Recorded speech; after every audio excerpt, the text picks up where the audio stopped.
Now, I hear it all the time when I talk to business owners. They always have a key employee. What would I do if this person left? Or don't touch this person, I can't afford to lose them. They're my heir apparent. But what do we do to plan for the inevitability of our key people leaving? People don't stay with companies, not very often, forever. And putting a plan in place to develop people beneath them to fill those roles as they become vacant is an incredibly important and often overlooked part of running a business. My name's Corey Harlock. Welcome to the Key Hire Small Business Podcast. I'll be your host today. I'm very excited today. We have Nanette Miner with us, and we're going to talk about succession planning. Now, Nanette is the creator and principal at The Training Doctor. She's been in business for 32 years. She spent 25 years of that doing custom training for big Fortune 500 companies and others. She has her doctorate in how adults learn. My words, not hers. And she believes that succession planning is the missing link when it comes to developing our people and developing our businesses. She also rides a Harley, which is pretty cool. This is season 2, episode 11. Welcome to the show. If you like what you hear, don't forget to hit the like button, the share button, the subscribe button. If you have any questions, you can drop them in the comment section, and we'll be happy to answer those for you as well as we go. Matt, let's bring on Nanette. Hey, Corey. How are you? I'm great. Thank you for having me. Very cool. Do you like my doctorate in how adults learn? You nailed it, actually. Yes. Is that what they called it when you got it? It's adult learning theory, but it's the same thing. Yeah. Awesome. So you specialize in teaching adults, but also kind of developing and information. And, the format of the show is kind of, what is it? What mistakes do we make when we do it? And how can we do it better? Mm-hmm. So maybe give, for people, a lot of times small business owners in that space, they are, when I don't think they understand or have time to think about what succession planning is. So why don't we just start with a bit of how would you define succession planning? You're absolutely right. And in your intro, you said it's very seldom thought about. And I would say it's almost never thought about, really. When you're a small business person, you're so busy running the business and, thinking ahead 3 steps so that nothing trips you up, that you really don't think ahead 20 steps. But you really do have to think ahead 20 steps for succession planning. Succinct definition is what I've come to realize most people believe succession planning is exit planning. I had a conversation last week with a woman who's a coach for small businesses, and she's like, I could refer you all the time. We must have talked for 30 minutes before we got down to the final few minutes. And she's like, oh, so you don't do exit planning? I said, no, I do succession planning. I want people to stay in their business. I want the business to stay functioning. And the other thing is that people don't realize that they need more than one person. Usually when I meet someone, he goes, I have a succession plan. This is Bill. Bill's been with me for 30 years. And if anything happened to me, Bill could take over. That's not a succession plan either. That's like a backup plan, right? And we don't know what's going to happen to Bill. So you really need numerous people in various phases of developing their leadership competencies and capabilities, because there's the soft side, which everybody hates that word now, but there's also the technical capabilities, the business side. You need people at various age ranges, at various stages in their career, developing to become a future leader at some point. And so it takes decades, at least a decade. And that's probably the biggest mistake. Well, 2 big mistakes. One, nobody even thinks about it. And then when they do think about it, 99% of the time I'm saying to them, yeah, you should have started this 10 years ago. It's a little too late now. Yeah. And we all, I'm a big proponent of, small business owners are kind of driving their local communities and their local economies, and they're so integral, right? And they're pushing so hard to get things done that, like you said, they're looking into the future of driving business, but they're not, looking to how they can backfill all that stuff. And when you say, man, it takes decades or 10 years or years, I can hear almost every small business owner go, I don't have that time, or I don't have that capacity, or I don't have that energy. Therefore, right? I'm out. Yeah. Yeah. I'll just let the chips fall where they may and figure it out when it happens. Right. And succession planning is one of these things where it's, well, let me ask you this. To do it correctly, what is the time investment? What does that look like? The overall investment to do it really well, I would say 10 years. But within that 10 years, what is, like, I guess what I'm trying to make it more approachable for a business owner, because I think 10 years.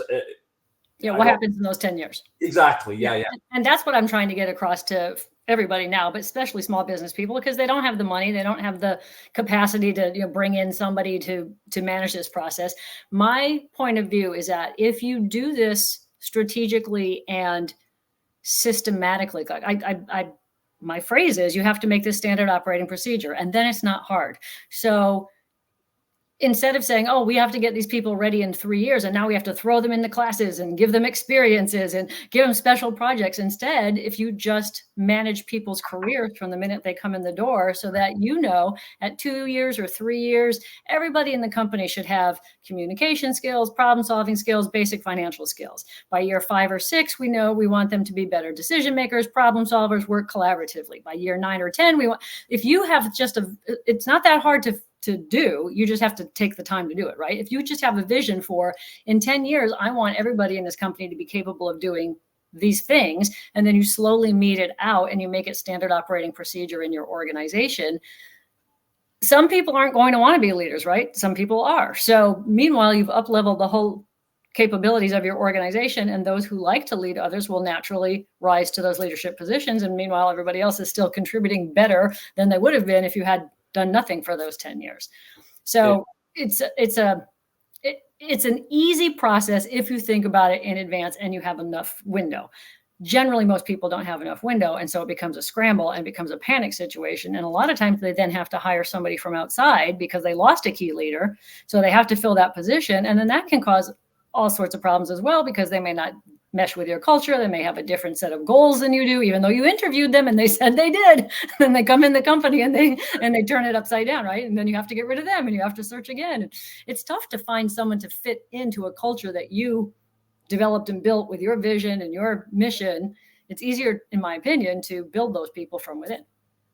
And I think I heard you say, a succession plan is really having a plan in place of this kind of incremental developments to develop these skills in these people. So, and that's what I wanted to kind of demystify for a small business owner, because they have so much coming at them and they're thinking, one more thing I need to think about, right? Right. But if you can kind of eat that elephant one chunk at a time, and if you put a plan in place and it's over the first couple years, you want to develop these people and get these certain skills out and have them work under people that can develop them. It's not the business owner sitting there teaching them how to do things. It's putting the right people in place at all levels that can teach and mentor one another all the way through. Right. And so in the work that I do with clients, I have a whole bag of tricks. It all depends on what's going to be doable in your organization. But we could do something as easy as have everybody in the company read the same book for 1 year. Like everybody reads one chapter, and then we come together and we discuss it. That just up levels everybody's knowledge, and we know everybody's got the same knowledge and work through the thought process, right? Or we can send them out to professionals. So I'll give you a fabulous tip that nobody knows. Everybody should know, but nobody knows. Generally, your professional association has already tackled all the training needs that you have, and just go to them and send your people to their sessions, to their conferences, to their e-learnings, to their webinars. It's amazing. Certification programs. Almost the number one mission of every professional association is member education. And yet people don't use their professional associations the way they could. They don't maximize it. They belong because they want that credential after their name, or, to say I am a member of, but they don't actually utilize what the association offers them. So when I work with a client, I always come back to them after I do a 2-day workshop with them. I come back to them with a development plan for who's in the pipeline right now. And the first place I always look for resources for them is their own professional association. Very cool. So I think we understand what it is. So now let's talk about what are the big mistakes, and we touched on a few of them, right? But what are the some of the pitfalls or mistakes that a business owner might make when they're kind of thinking about who's going to step into this next role? And a lot of times it is, my 10-year employee who has all that tribal knowledge in their brain just walked out the door to go work for the competition. What do we do, right? Yep, that's usually when people call me. They panic. They're like, "Oh, how do I replace that guy?" I'm like, So some of them, there's a number of mistakes. One is that people don't start to think about it at all, right? And I get that because I know, like, buying a new car for me is overwhelming, and I will push that off, that process off. If things are going well, right? You're not thinking about them going wrong. It's just like saving your money when work's going great, you're spending, everything's great, and then the economy tanks, and you're like, oh, right? So you're not thinking about that. Yeah. So most people just don't even think about it until they're thinking about retirement. And often that's like, it's too late. Most business owners don't realize that even if they didn't want their legacy to continue, even if they didn't want to replace themselves, if they wanted to sell, which is a very reasonable exit strategy, you still have to have a functioning leadership team, because the company who's buying you is almost never bringing in their own leaders. They're buying a functioning company to add to their portfolio or expand their regional reach. So you still have to have a succession plan. And so that's what makes a lot of small businesses undesirable for purchase, because if they were to walk away from the business, there's actually no business because the person's keeping it all in their head. Yeah. Another mistake is that they don't give enough timeline. They don't have enough runway. A third, I think the 4 mistakes, is that they don't go deep enough. So most folks will say, like I said earlier, I've got one person in my pipeline. That's not a pipeline, that's a person. You want at least 3 in your pipeline. And generally, I like to have 3 at every generational cohort.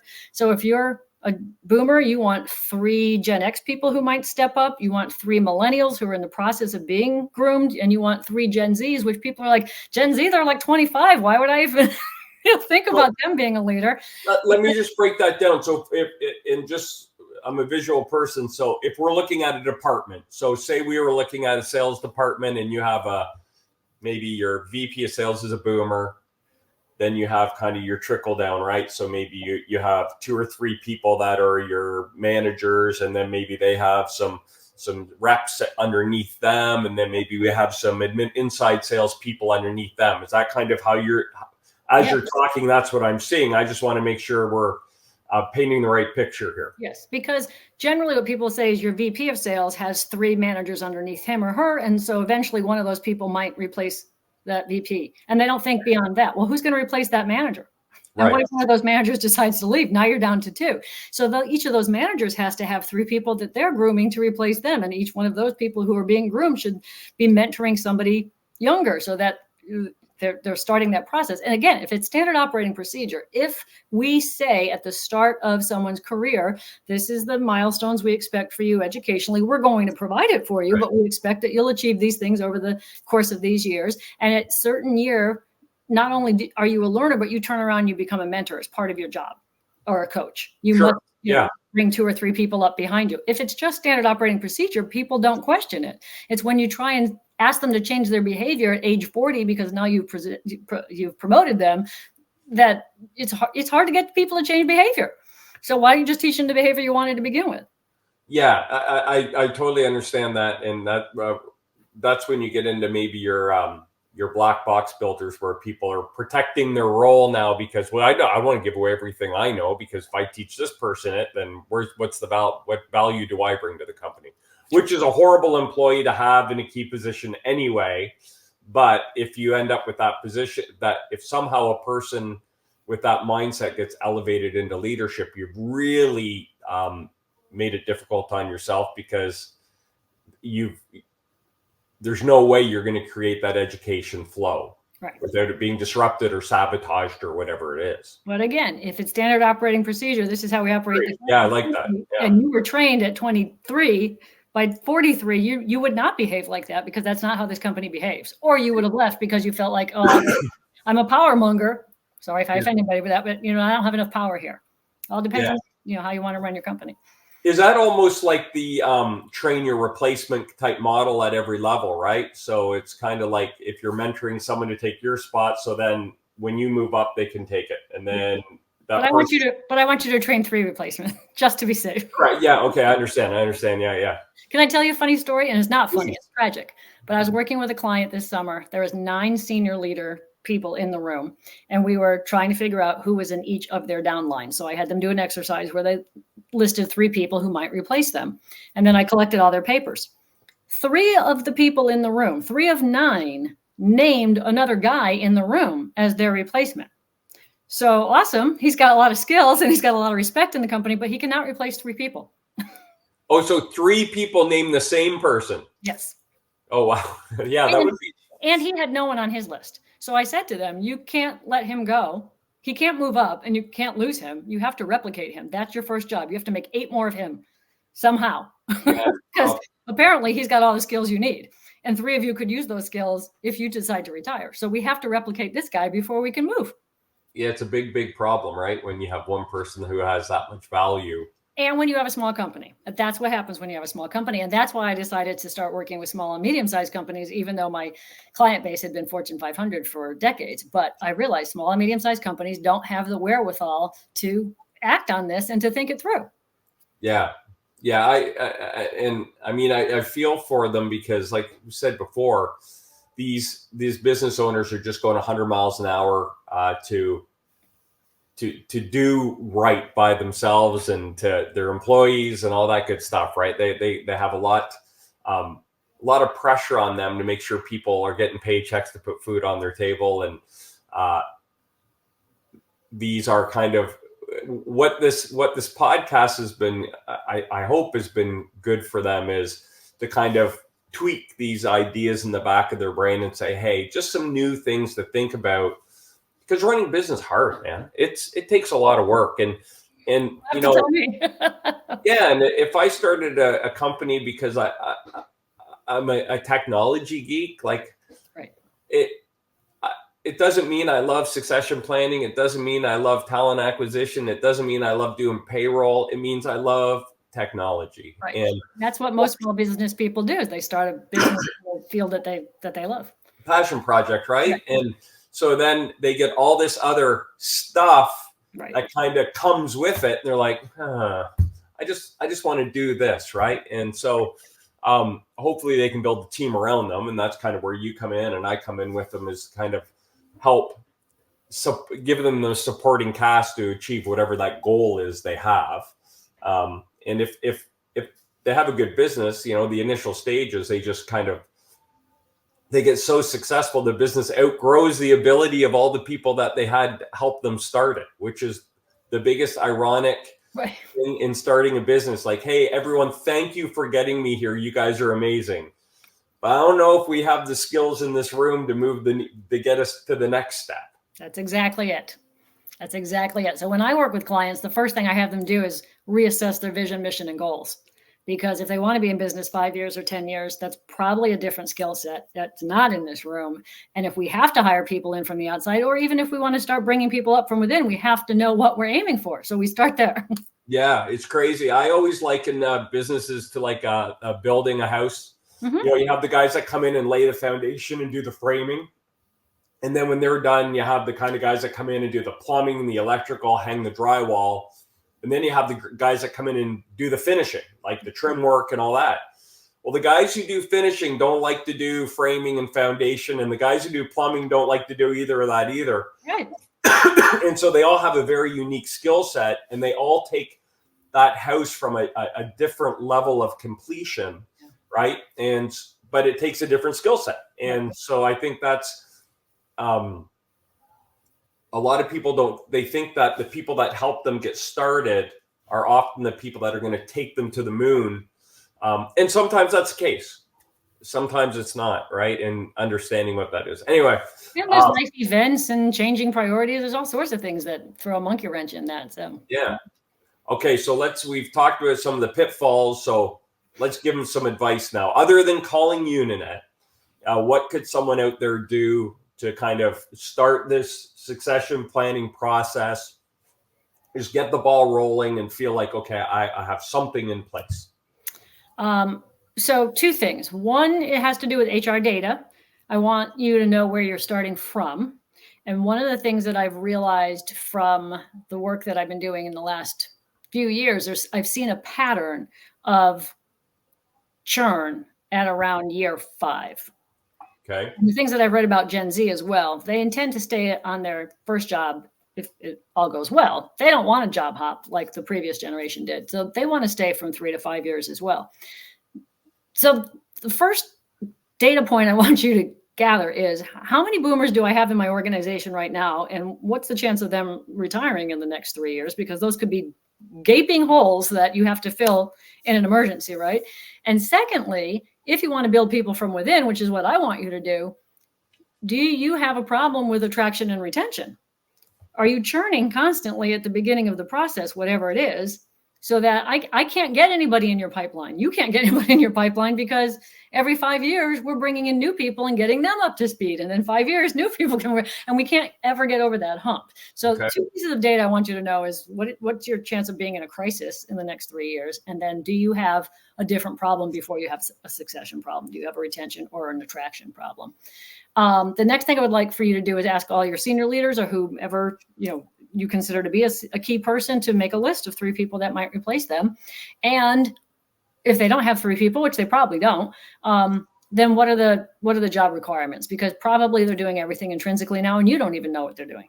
Correct. So if you had to replace them, what would you look for? You don't know. So Yes. ask them to make a new, look at their job description, rewrite it. That's one of the activities I do with my clients. Bring your job description. Let's rewrite it. Half the time they're like, geez, this is like a third of what I do that's written here on this paper. And then I do all this other stuff. So what is it? What's that whole job entail? So that if we had to replace you, or again, we wanted to bring somebody up from within, what are we aiming for? We don't even know what we have to fulfill. I want to ask you a question. You talked about a 5-year, people leaving after 5 years. In your experience, what is a realistic expectation of keeping someone in a business before they kind of turn over and go somewhere new? So I'm going to answer that with a different with a different side of the coin. I think you can keep anybody in your business unless a life event or a priority change happens, but companies don't put enough emphasis on telling people where their career could go. And they say, that people leave managers. I don't believe that's true. I believe people get bored and they don't think their career is growing. And so they leave to be stimulated again. They leave because they want to learn something new. And you might have said, in 2 years, that guy's going to be, my next whatever. But you didn't say that to him. Or you didn't hear that when people give their notice and they're like, I'm going, and they're like, you were in line for a promotion. You're like, well, you never told me that, right? Yeah. In fact, I just read as Axios, I think, is a recruiting software, and they did a study that said that most people, or not most people, but a large majority of people leave a company within 1 month of their promotion, precisely for what you said, that they didn't know they were getting the promotion. So they took it because they're like, oh, okay, but I already had these feelers out. And then now that I have that title, I can actually leverage that somewhere else. So one of my soapboxes is you really need career paths. There's a lot of ancillary things you have to do to make the succession planning a whole lot easier, or the succession process a whole lot easier. And one is starting with career paths. So I work with construction industry firms, civil construction industry firms. So for my industry, for their industry, I've noticed that they have a lot of turn at 2 years and 5 years. But if you can get somebody over 5 years, they'll stay the rest of their lives. So we have to get them over the 5 years. So if you recruit somebody, but it's hard to recruit as well because there's not a lot of talent. So it's very limited. It's very competitive. But if you show up a career fair with a piece of paper that says, here's where you're going to be in 2 years, 3 years, we're going to give you this lateral experience, we're going to let you coach other people, we're going to give a mentor at this point, we're going to send you out to this conference by, year 7, people are like, cool, they have a plan for me. I know what my vision is for my job here, and now I'm just going to work to achieve it. And that's really going to work for Gen Z, because Gen Z loves to learn and achieve things, whereas we said of the millennials that they just want a promotion without doing the work. Gen Z is happy to do the work. You just have to tell them what to do. And I'm assuming there are kind of financial gains, raises, and things like that associated with all this. Right.